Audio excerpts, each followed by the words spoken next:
Durante muchos años, Osama Bin Laden ha vivido como un fugitivo.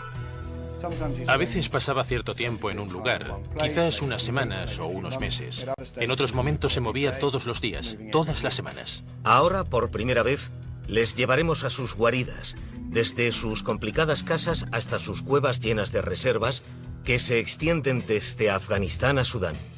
Tenía varias residencias como un rey, viajaba entre ellas por la carretera principal, la autopista entre Kabul y Kandahar. Vivía dos vidas, una vida de lujos y al mismo tiempo libraba una guerra. ¿Dónde se esconde Osama Bin Laden?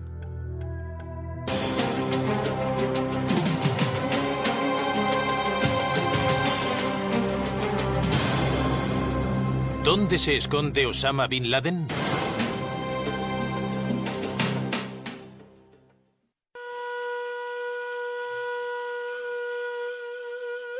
Durante la mayor parte de su vida adulta, Osama Bin Laden ha sido alguien perseguido. El hombre más buscado del mundo ha encontrado asilo en una cadena de guaridas remotas repartidas por diversos países de Oriente Medio. Pero siempre ha vuelto al lugar que le cambió para siempre cuando era joven, Afganistán.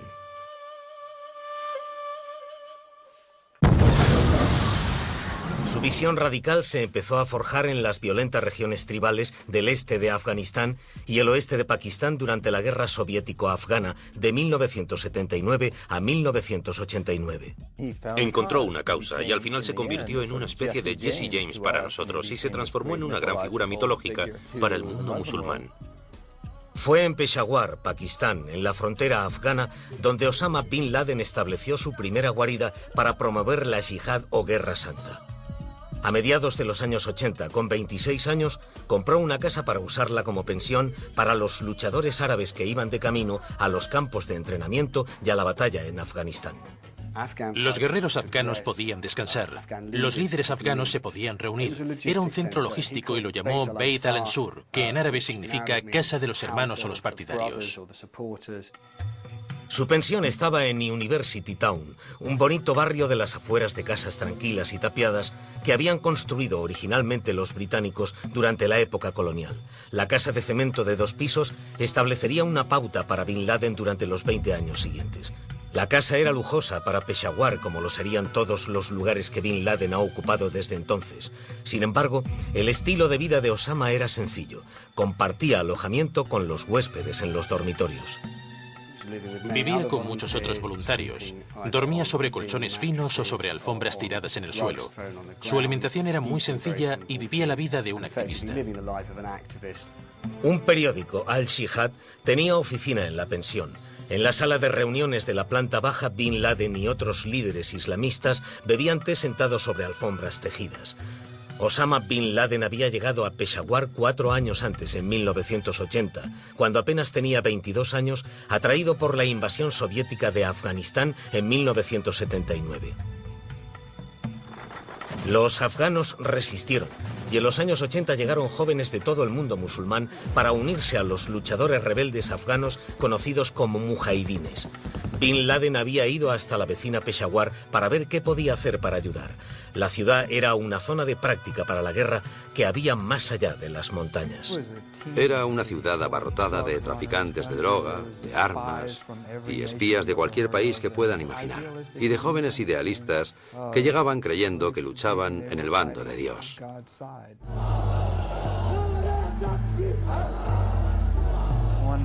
Uno de los yihadistas me dijo que cualquiera que no tuviera nada más que hacer acababa en Peshawar. Bin Laden, sin embargo, tenía planes más ambiciosos en mente. Quería fundar una legión de voluntarios árabes para luchar como árabes. No estarían ligados a los regimientos afganos, serían una cosa aparte. Sería un ejército árabe que podría usar después en otros asuntos. Bin Laden no estaba solo en Peshawar. La CIA y los servicios de inteligencia pakistaní y saudí también se instalaron en la ciudad para financiar a la insurgencia afgana. Peshawar formaba parte de mi ronda. Era una ciudad del salvaje oeste. Estaba llena de desaprensivos y de psicópatas. Y a veces parecía la escena del bar de la Guerra de las Galaxias. Era un lugar extraño. Sin embargo, pocos de los que llegaban a esta ciudad fronteriza pertenecían a la clase alta como Bin Laden. se había criado en el seno de una de las familias más influyentes de Arabia Saudí. Se crió en un palacio, en Jeddah. Tenía sirvientes, candelabros y tapices. Era una familia enorme.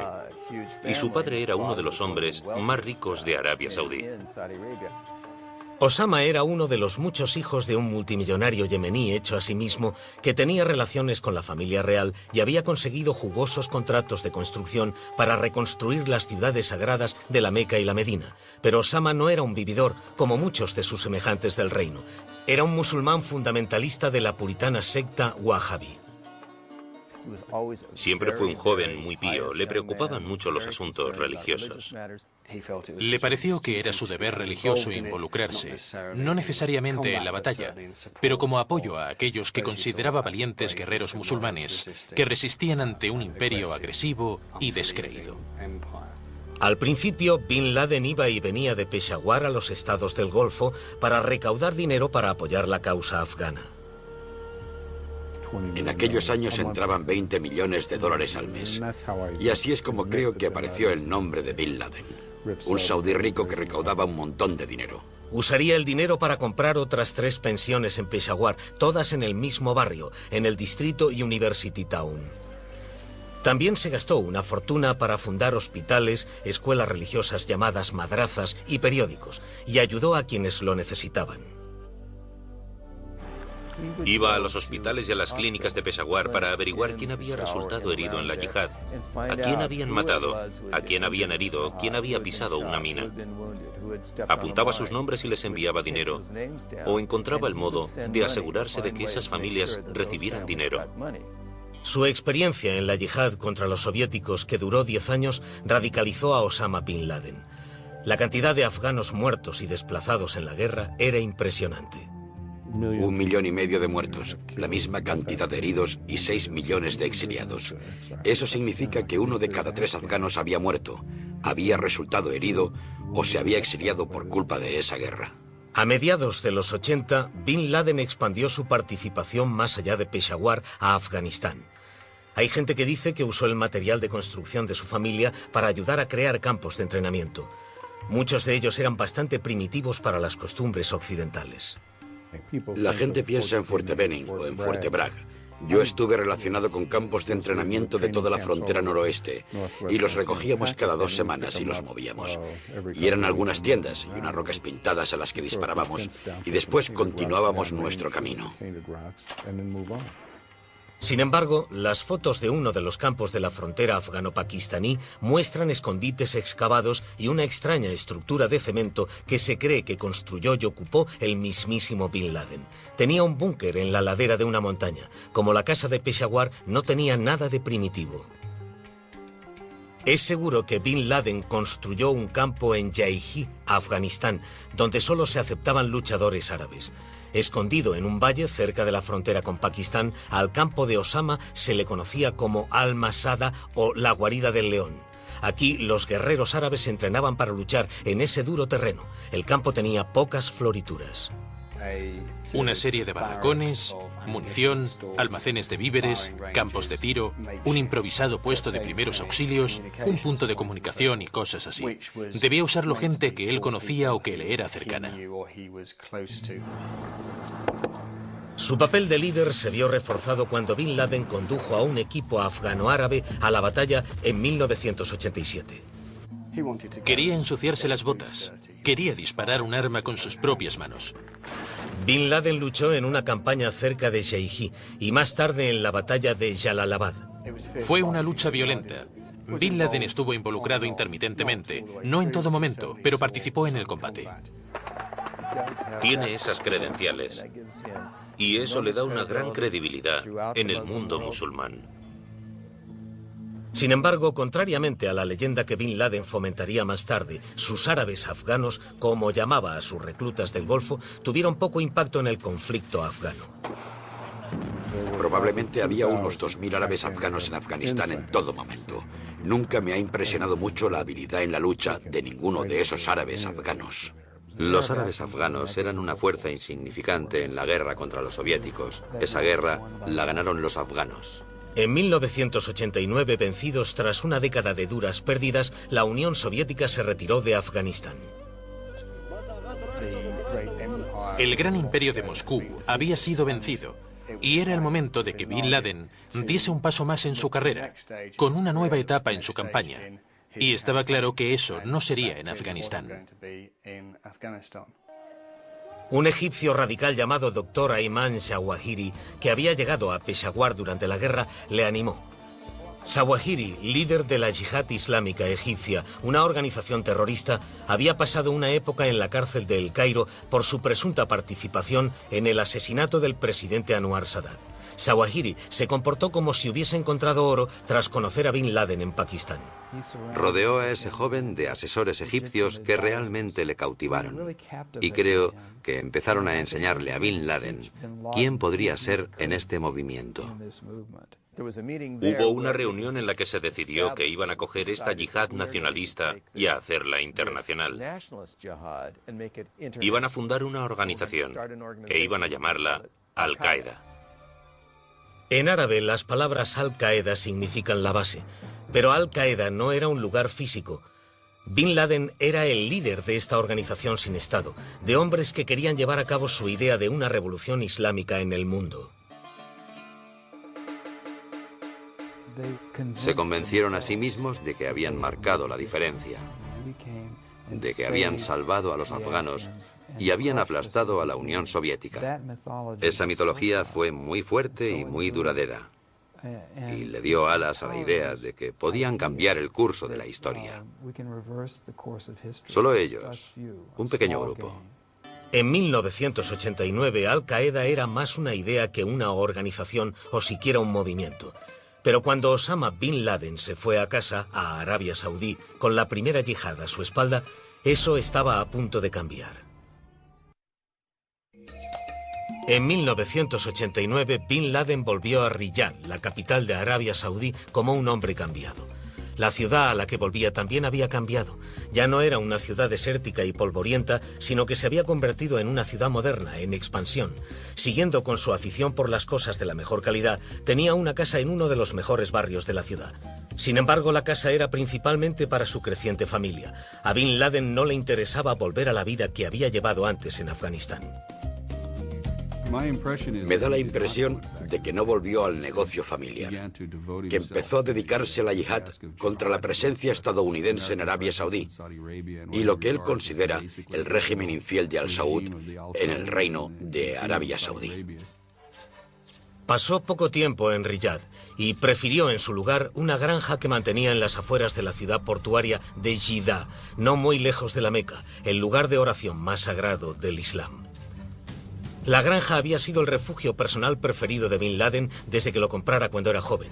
Era una casa como la de Bin Laden, de 2,5 pisos de altura, hecha de piedra o cemento y cubierta de estuco. Un muro de 3 metros rodeaba la casa para mantener alejados a los intrusos. Había un patio con algunos árboles y arbustos y edificios anexos para albergar ganado, trabajadores y cocinas. Los visitantes de Bin Laden encontraban pocos muebles y comodidades, ni siquiera tenía un horno moderno.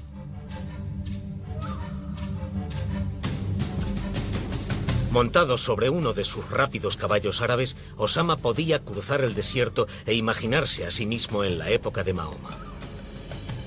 Le gustaba salir y dormir sobre la arena. Era un gran romántico. Su programa favorito de televisión era Furia. Le encantaban las películas de vaqueros y esas cosas. Le encantaba vivir sin comodidades. Le gustaba montar a caballo, le gustaba conducir rápido, le gustaba disparar. Esas son las cosas que le encantaban. Después de que las tropas iraquíes de Saddam Hussein tomaran Kuwait al asalto en 1990 y amenazaran a Arabia Saudí, Bin Laden se ofreció para formar un ejército de árabes afganos para defender el reino. Le rechazaron. Las fuerzas de defensa saudíes decidieron unirse al ejército estadounidense en lugar de a este grupo de voluntarios comunes. Bin Laden consideró el desaire real y la llegada de las tropas estadounidenses a suelo saudí como una violación de todo lo que era sagrado para el Islam. Agitaba y desafiaba activamente a los clérigos y a las autoridades gubernamentales por violar y profanar lugares islámicos, la Meca y la Medina, por dejar a estos cerdos, a estos cruzados, literalmente entrar y pisotear el suelo sagrado.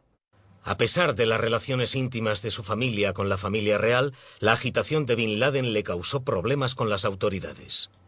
Ese nivel de queja no se tolera fácilmente en el reino, no importa quién seas. Pusieron a Bin Laden en arresto domiciliario, pero pronto ideó una huida. Uno de sus hermanos usó su influencia para enviar a Osama de vuelta a su viejo refugio de Peshawar, pero no se quedó mucho tiempo. Temiendo que le asesinaran y que los agentes de seguridad saudíes le persiguieran, decidió irse a un país donde creía que se sentiría más protegido y tendría más seguridad: Sudán.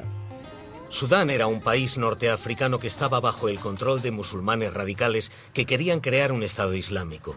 Bin Laden llegó a la capital sudanesa de Khartoum en 1992.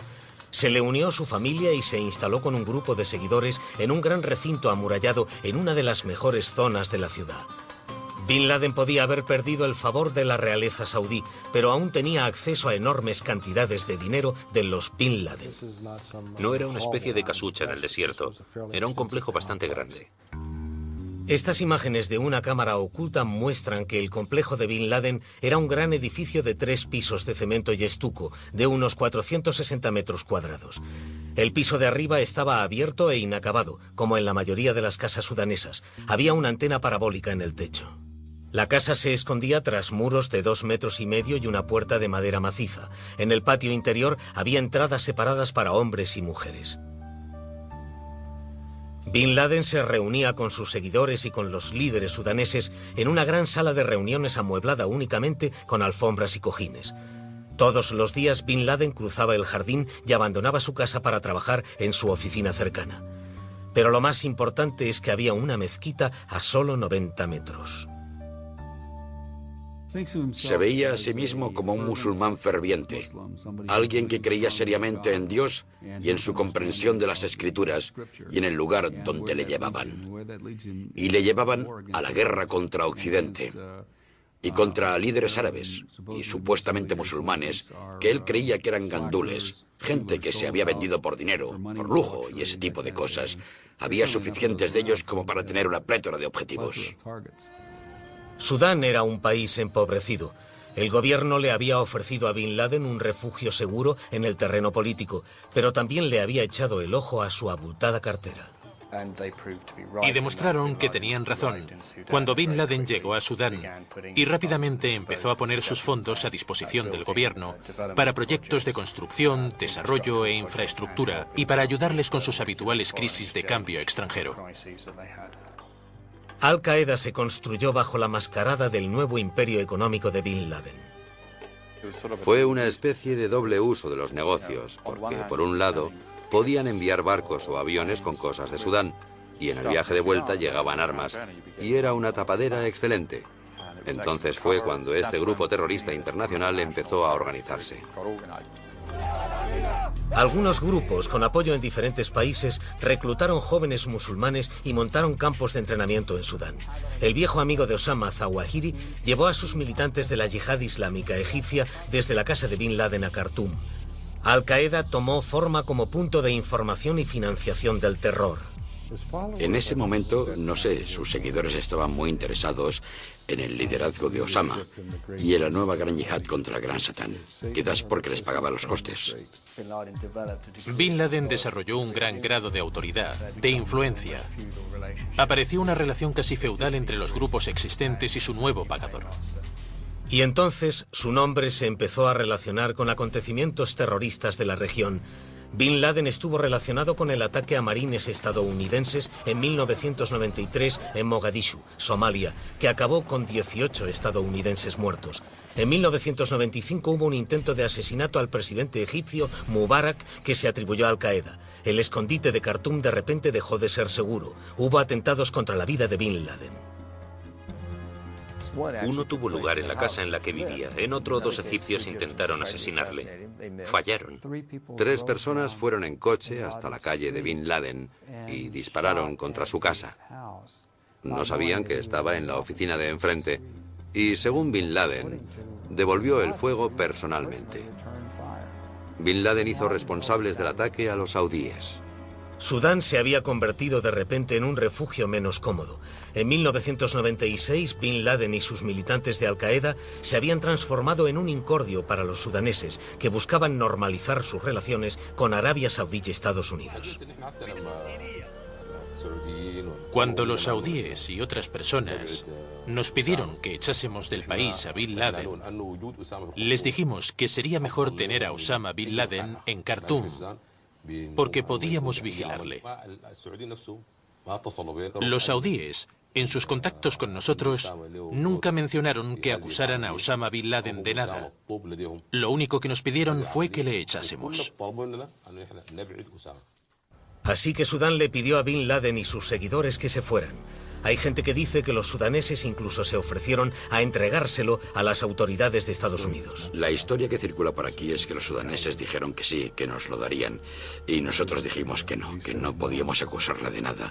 Y los saudíes dijeron, por Dios, no queremos que vuelva aquí. Bin Laden hizo un trato para poder volver al país donde había nacido su radicalismo. Acabamos diciendo que podía ir a cualquier sitio excepto Somalia. Y apareció Afganistán. Todo el mundo dijo que estaba bien. ¿Cuánto más lejos podría haberse ido?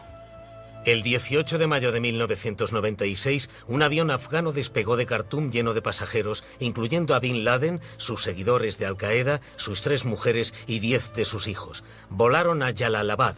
Un Osama Bin Laden cada vez más vulnerable había encontrado un nuevo refugio seguro entre los señores de la guerra de Afganistán.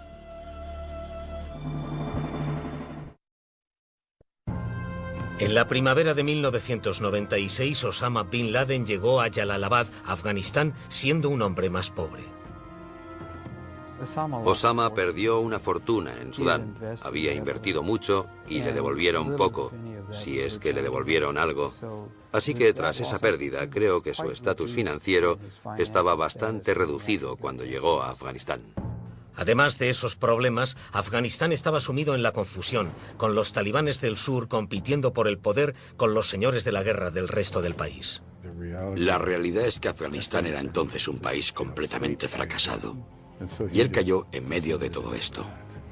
Al principio se alojó en Bagh Sahera, una casa de 2 plantas rodeada de hermosos jardines cerca del río en Jalalabad.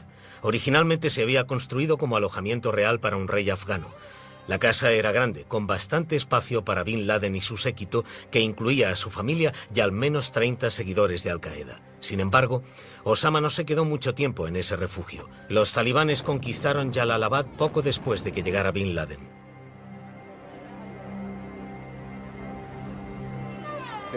Bin Laden tenía un problema. Los talibanes estaban entonces al mando y se sentían recelosos ante ese rico jeque saudí que de repente estaba viviendo entre ellos. Además, los señores de la guerra, amigos de Bin Laden, le advirtieron de que la CIA y los saudíes le buscaban. Se retiró a una base segura en Tora Bora, en las montañas de Spin Gar. Había ayudado a construir allí extensos complejos de cuevas en los años 80. Esas cuevas siempre iban a ser un refugio para él. Si tenía que escapar a algún sitio, ese era el primer sitio al que iría a esconderse. Aunque eran frías e incómodas, algunas de las cuevas tenían habitaciones de roca talladas por los guerreros afganos durante la yihad contra los soviéticos y estaban equipadas con generadores y suministro de agua. Estas eran las zonas diseñadas para que la gente se escondiera y para guardar comida, armas y gente, y para resistir ataques. Es probable que en cierto momento las arreglara. Aún así eran muy espartanas, muy frías en invierno. Las comodidades eran limitadas. Era un modo de vida ascético. Su nuevo y estéril entorno encajaba con su idea de establecerse como un líder que seguía los pasos del profeta Mahoma. Desde su escondite en una caverna de la montaña, lanzó la primera de muchas fatwas contra Estados Unidos e Israel en agosto de 1996. Lanzar un mensaje desde una cueva tenía un valor añadido como relaciones públicas en el mundo musulmán. Todo lo realmente importante que le ocurrió al profeta Mahoma sucedió en la cueva donde hubo la revelación del Corán. Tan importante es donde vivía físicamente como donde vivía en su cabeza. Los planes de relaciones públicas de Bin Laden no impresionaron al líder de los talibanes, el mulá Omar. El religioso consideraba a Bin Laden un extranjero en su país y cuestionaba su autoridad para emitir decretos o fatwas sobre el Islam.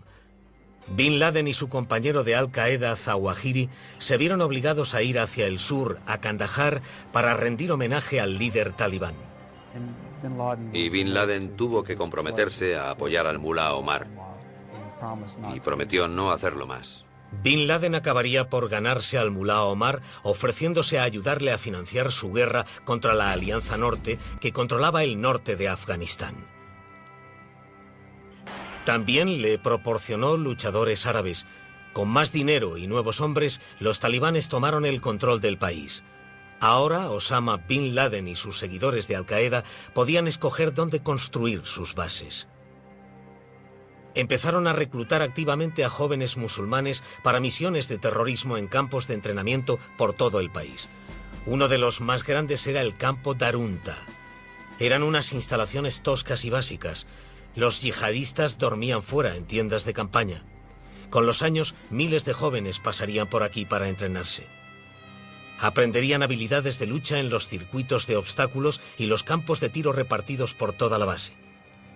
Una serie de primitivos edificios de cemento podrían haberse usado para guardar las armas. Los morteros y los cohetes se guardaban en agujeros excavados. La base también tenía algunos edificios modernos de ladrillo. Se rumoreaba que uno de ellos era un laboratorio dedicado al desarrollo de armas de destrucción masiva. En realidad fui el primer periodista que entró allí. Me llevaron a lo que la gente llamaba el laboratorio nuclear. Era una sala de unos 6 metros por 3, atiborrada de productos químicos, minas medio desmanteladas y máscaras de gas. Pero no me pareció una sofisticada instalación nuclear, ni nada capaz de producir una arma biológica o química. Quizás el papel más importante que jugaban los campos de Al-Qaeda era el de unir a jóvenes de todo el mundo con ideas semejantes para inculcarles una pasión por la yihad.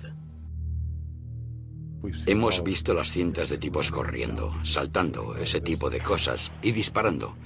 Vale, pero lo principal es lo que les hacen en la cabeza. Es parecido a un campo de marines, en el que se coge a un grupo de gente y se trabaja con ellos hasta que se convierten en eso, con mucha más intensidad que en cualquier otra cosa. En esos escondites, Bin Laden se convirtió en un héroe para los yihadistas, porque podía proporcionarles cualquier cosa que los militantes terroristas quisieran y que normalmente no podían conseguir. Podía proporcionarles gente, logística, dinero, experiencia, entrenamiento e incluso objetivos. Todo lo que quería un militante. Aunque recibía protección de los talibanes, Osama sabía que se había convertido en un objetivo de asesinato internacional. Así que nunca se quedaba mucho tiempo en el mismo lugar. A veces pasaba cierto tiempo en un sitio, quizás unas semanas o unos meses. En otros momentos se movía todos los días, todas las semanas.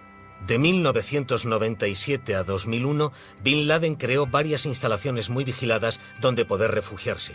Iban desde Kandahar, en el sur, hasta Jalalabad y Kabul.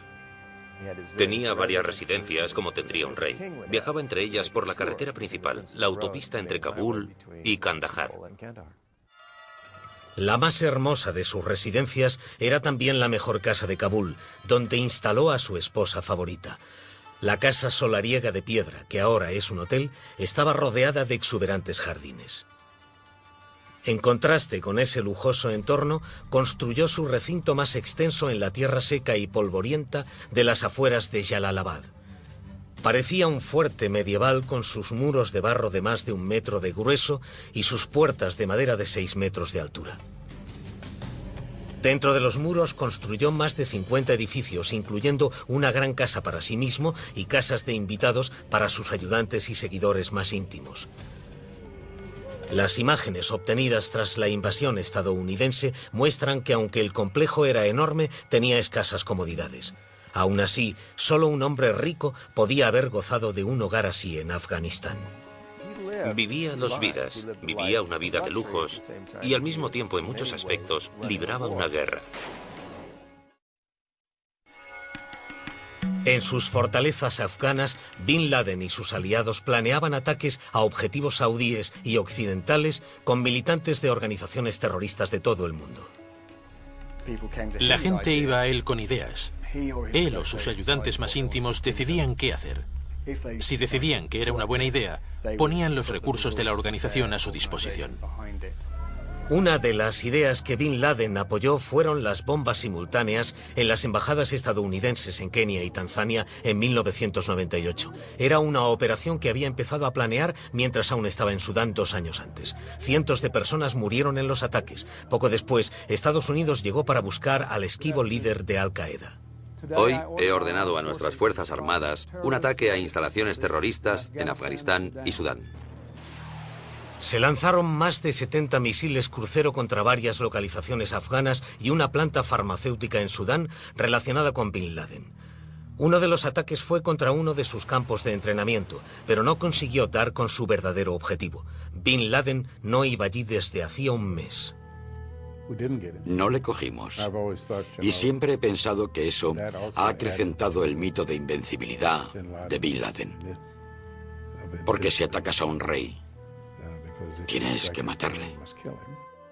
Estados Unidos intentó montar más acciones contra él con éxito, pero fracasó. Osama siguió siendo esquivo, aunque muchas veces parecía esconderse a plena luz del día. En octubre de 2000, Al-Qaeda atacó el destructor estadounidense Cole en el Yemen y mató a 17 marineros. 3 meses más tarde, Osama celebró la victoria con un poema en la boda de su hijo Mohammed en Kandahar. Varios miembros de la familia Bin Laden llegaron desde Arabia Saudí para la ocasión. Invitó a gente de todas partes. Todo el mundo sabía dónde estaba. No estaba bajo tierra. Estaba fanfarroneando de su vida libre. Se lo restregó en las narices a Estados Unidos. Parecía ser un acontecimiento realmente feliz para él. No hubo represalias desde Washington por el ataque Cole, que tuvo lugar justo antes de las elecciones del 2000. Había una clara falta de consenso en la administración Clinton sobre las represalias. Y cuando Bush llegó finalmente al poder en enero de 2001, el contraterrorismo no era una prioridad. Tras años planeándolo meticulosamente, Bin Laden dirigió los ataques del 11 de septiembre contra el World Trade Center y el Pentágono. Millones de personas de todo el mundo vieron la destrucción por televisión. Una de ellas era Osama Bin Laden. Osama, Zawahiri y otros pocos de confianza se fueron a las montañas y se llevaron un televisor y una antena parabólica para poder ver la destrucción de las torres y el Pentágono.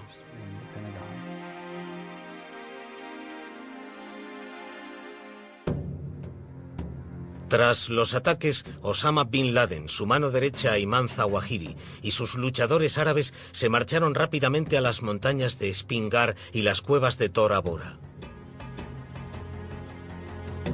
En Kandahar, el mulá Omar y su gobierno talibán recibieron un ultimátum para entregar a Bin Laden a los estadounidenses o se enfrentarían a un ataque de Estados Unidos y sus aliados. En cualquier caso, el presidente Bush dejó claro que quería a Bin Laden. Recuerdo que hay un viejo póster del oeste que dice: se busca, vivo o muerto. El mulá Omar, intentando guardar las apariencias, pareció insinuar una solución.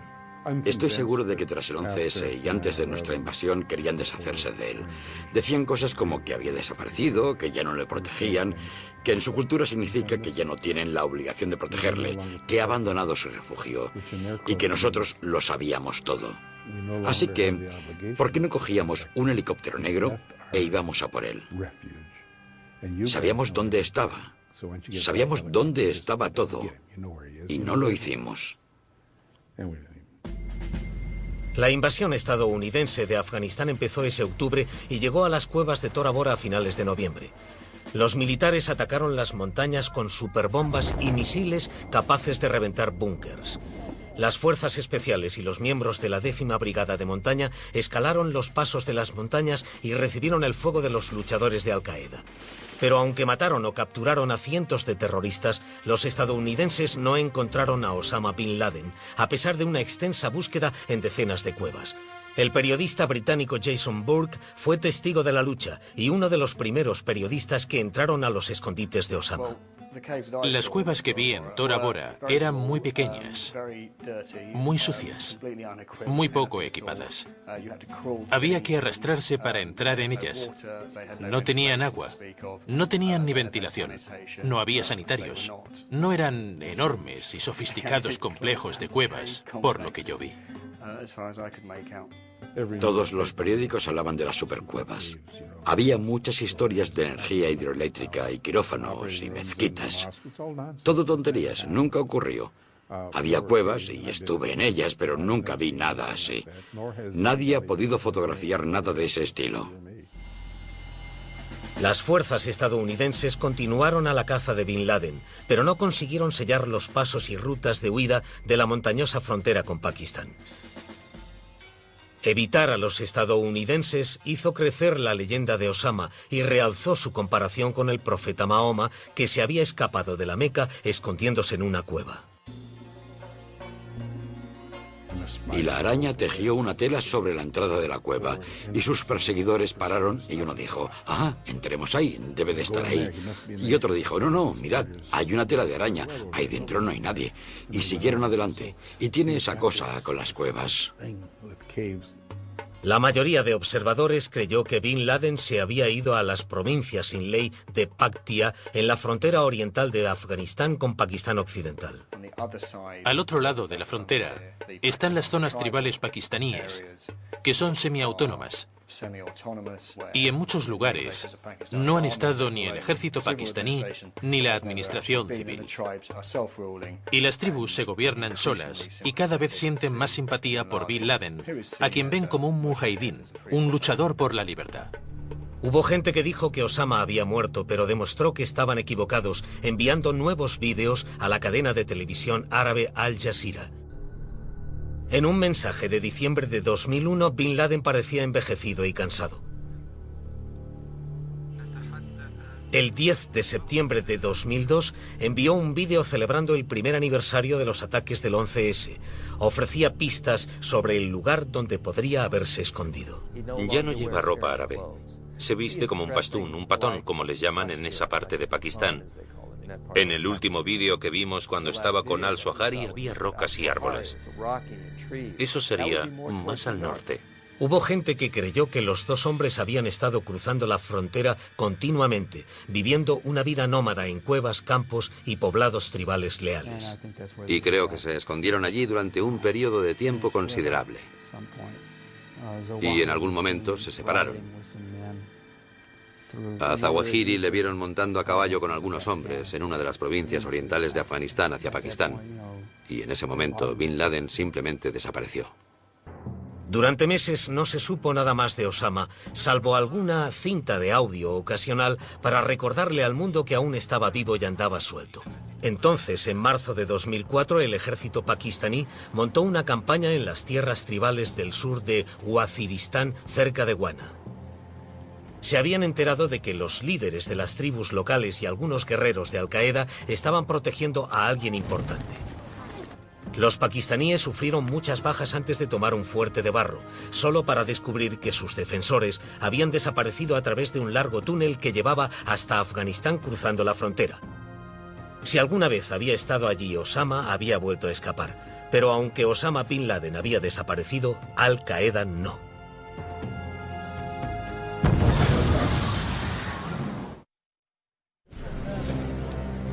En los años que siguieron al 11 de septiembre, hubo actos de terrorismo en todo el mundo causados por seguidores militantes de la ideología de Al-Qaeda.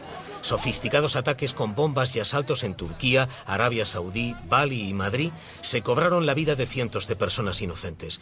Los observadores creen que algunos de estos ataques se desencadenaron debido a unas cintas que Osama y Zawahiri enviaron por mensajero desde guaridas secretas en la frontera afgano-pakistaní. Y en esas cintas hay instrucciones específicas. No le hace falta que nadie se ponga al teléfono. Matar miembros de la coalición en Irak. Tras esas cintas hubo ataques a los británicos en Estambul. También hubo ataques contra los españoles en Madrid. Así que a través de esas cintas de vídeo y de audio que envían, controlan lo que queda de la organización. Incluso si capturan o matan a Osama, la guerra contra Occidente parece destinada a continuar. Cuando muera no cambiará nada. La bestia ha hecho metástasis. Se ha ido. Está por todas partes. Su intención es matar a los infieles, empezando por los estadounidenses y sus aliados. Derrocar los gobiernos del mundo árabe y crear un califato islámico. Están seguros de haber empezado el proceso de cambiar la historia a su favor.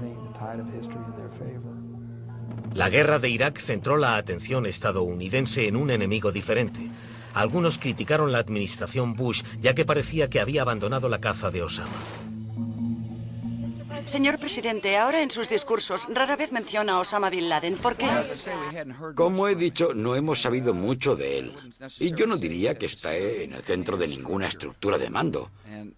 No sé dónde está. Y repito lo que he dicho. Realmente no me preocupa mucho. Sin embargo, a finales de 2004 y a principios de 2005, el gobierno estadounidense montó una ofensiva publicitaria en los periódicos y la televisión de Pakistán, haciendo hincapié en la recompensa de $25 millones por la cabeza de Bin Laden. Aún así, no apareció ningún informador con noticias sobre su escondite. La verdad sobre Al Qaeda es que no ha producido ningún traidor. Eso es un verdadero problema. Otras organizaciones terroristas normalmente se vienen abajo porque la gente las traiciona, especialmente cuando hay recompensas de 25 o 50 millones de dólares que conseguir. Eso es mucho dinero, pero nadie lo ha cobrado, lo cual me preocupa. Quizás estén más comprometidos con su lucha que algunos de nosotros con la nuestra. Eso da miedo. Unos cuantos líderes de Al Qaeda quisieron fundirse en el paisaje de las superpobladas ciudades de Pakistán. Khalid Sheikh Mohammed, el cerebro de los atentados del 11S, fue encontrado en unas instalaciones de Islamabad, propiedad de un agente militar pakistaní. Ramzi bin al-Sheikh, otro conspirador del 11S, fue capturado en un complejo de apartamentos de Karachi. Consideremos dónde se capturó a Ramzi bin al-Sheikh y después a Khalid Sheikh Mohammed. Fueron a zonas urbanas. Quizás no sea tan probable con Bin Laden, pero tampoco se puede descartar. Hay gente que cree que Osama, protegido por una serie de guardias de confianza, está refugiado en uno de los miles de recintos de ladrillos de barro que salpican la zona fronteriza entre Pakistán y Afganistán. Se podría esconder en uno de esos recintos. Son casi autosuficientes. Las paredes tienen 6 metros de alto, como los fuertes del oeste americano. Incluso si estuviese en los cientos de kilómetros de territorio donde el ejército pakistaní le está buscando, coger a Osama aún sería difícil. Tienen toda clase de túneles que parten de esas casas y pueblos fortificados. Y tienen rutas de escape planeadas por todas partes para llevar a cualquiera a otro sitio. Así que creo que la idea de ir y vagar por ahí y dar con él no tiene sentido. ¿Cuán importante es encontrar a Bin Laden ahora? Actualmente, el control de las operaciones de Bin Laden o su capacidad para encargar y ejecutar ataques son extremadamente limitados. Estamos realmente en una fase de militancia islámica post-Bin Laden. Pero Osama sigue siendo la figura icónica del movimiento y su capacidad para sobrevivir a una redada internacional solo ha hecho que mejorar su imagen en el mundo islámico. No nos engañemos. Osama Bin Laden es ahora el hombre más famoso del mundo. Será uno de los hombres más famosos de la historia. Nuestro legado, nuestra tarea, es ocuparnos de ese legado e intentar desmontar trozos de una leyenda para que no siga inspirando a estos musulmanes jóvenes, desapegados y desmoralizados de todo el mundo islámico. Alguien tiene que traernos la cabeza de Osama Bin Laden, ¿verdad? No es que eso sea todo. Estoy totalmente seguro de que no lo es. Pero significa algo para nuestro sentido de la justicia. Años después del 11S, Osama Bin Laden seguía siendo un hombre libre. Sus últimos vídeos mostraban a un Osama positivo que parecía bien cuidado. En su larga historia, Osama siempre ha estado un paso por delante de sus perseguidores y siempre ha tenido refugios seguros a los que recurrir. Fueran las casas amuralladas de Peshawar o Sudán, las fortalezas de Afganistán, las cuevas de Tora Bora o los pueblos tribales de Pakistán, los santuarios de Osama le han escondido bien. El hombre más buscado del mundo nunca parece quedarse sin lugares donde esconderse.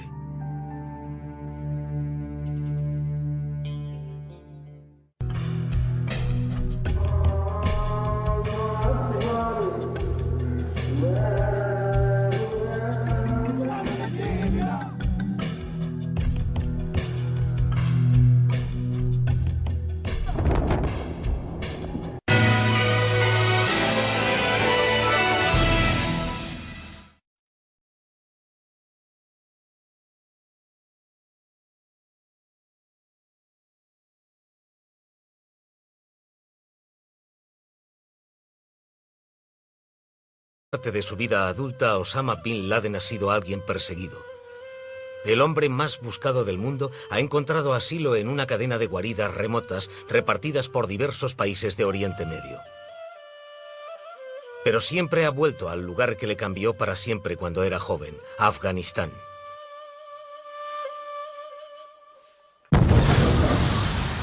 Su visión radical se empezó a forjar en las violentas regiones tribales del este de Afganistán y el oeste de Pakistán durante la Guerra Soviético-Afgana de 1979 a 1989. Encontró una causa y al final se convirtió en una especie de Jesse James para nosotros y se transformó en una gran figura mitológica para el mundo musulmán. Fue en Peshawar, Pakistán, en la frontera afgana, donde Osama Bin Laden estableció su primera guarida para promover la yihad o Guerra Santa. A mediados de los años 80, con 26 años, compró una casa para usarla como pensión para los... Durante muchos años, Osama Bin Laden ha vivido como un fugitivo. A veces pasaba cierto tiempo en un lugar, quizás unas semanas o unos meses. En otros momentos se movía todos los días, todas las semanas. Ahora, por primera vez, les llevaremos a sus guaridas, desde sus complicadas casas hasta sus cuevas llenas de reservas que se extienden desde Afganistán a Sudán. Tenía varias residencias como un rey, viajaba entre ellas por la carretera principal, la autopista entre Kabul y Kandahar. Vivía dos vidas, una vida de lujos y al mismo tiempo libraba una guerra. ¿Dónde se esconde Osama Bin Laden?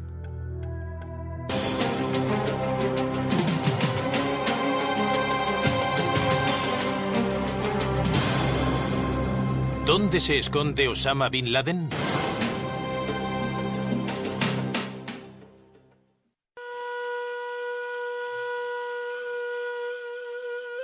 Durante la mayor parte de luchadores árabes que iban de camino a los campos de entrenamiento y a la batalla en Afganistán. Los guerreros afganos podían descansar. Los líderes afganos se podían reunir. Era un centro logístico y lo llamó Beit al-Ansur, que en árabe significa casa de los hermanos o los partidarios. Su pensión estaba en University Town, un bonito barrio de las afueras de casas tranquilas y tapiadas que habían construido originalmente los británicos durante la época colonial. La casa de cemento de 2 pisos establecería una pauta para Bin Laden durante los 20 años siguientes. La casa era lujosa para Peshawar, como lo serían todos los lugares que Bin Laden ha ocupado desde entonces. Sin embargo, el estilo de vida de Osama era sencillo. Compartía alojamiento con los huéspedes en los dormitorios. Vivía con muchos otros voluntarios. Dormía sobre colchones finos o sobre alfombras tiradas en el suelo. Su alimentación era muy sencilla y vivía la vida de un activista. Un periódico, Al-Shibab. Uno de los yihadistas me dijo que cualquiera que no tuviera nada más que hacer acababa en Peshawar. Bin Laden, sin embargo, tenía planes más ambiciosos en mente. Quería fundar una legión de voluntarios árabes para luchar como árabes. No estarían ligados a los regimientos afganos. Serían una cosa aparte. Sería un ejército árabe que podría usar después en otros asuntos. Bin Laden no estaba solo en Peshawar. La CIA y los servicios de inteligencia pakistaní y saudí también se instalaron en la ciudad para financiar a la insurgencia afgana. Peshawar formaba parte de mi ronda. Era una ciudad del salvaje oeste. Estaba llena de desaprensivos y de psicópatas. Y a veces parecía la escena del bar de la Guerra de las Galaxias. Era un lugar extraño. Sin embargo, pocos de los que llegaban a esta ciudad fronteriza pertenecían a la clase Jihad. Tenía oficina en la pensión. En la sala de reuniones de la planta baja, Bin Laden y otros líderes islamistas bebían té sentados sobre alfombras tejidas. Osama Bin Laden había llegado a Peshawar 4 años antes, en 1980, cuando apenas tenía 22 años, atraído por la invasión soviética de Afganistán en 1979. Los afganos resistieron, y en los años 80 llegaron jóvenes de todo el mundo musulmán para unirse a los luchadores rebeldes afganos conocidos como mujahidines. Bin Laden había ido hasta la vecina Peshawar para ver qué podía hacer para ayudar. La ciudad era una zona de práctica para la guerra que había más allá de las montañas. Era una ciudad abarrotada de traficantes de droga, de armas y espías de cualquier país que puedan imaginar. Y de jóvenes idealistas que llegaban creyendo que luchaban en el bando de Dios.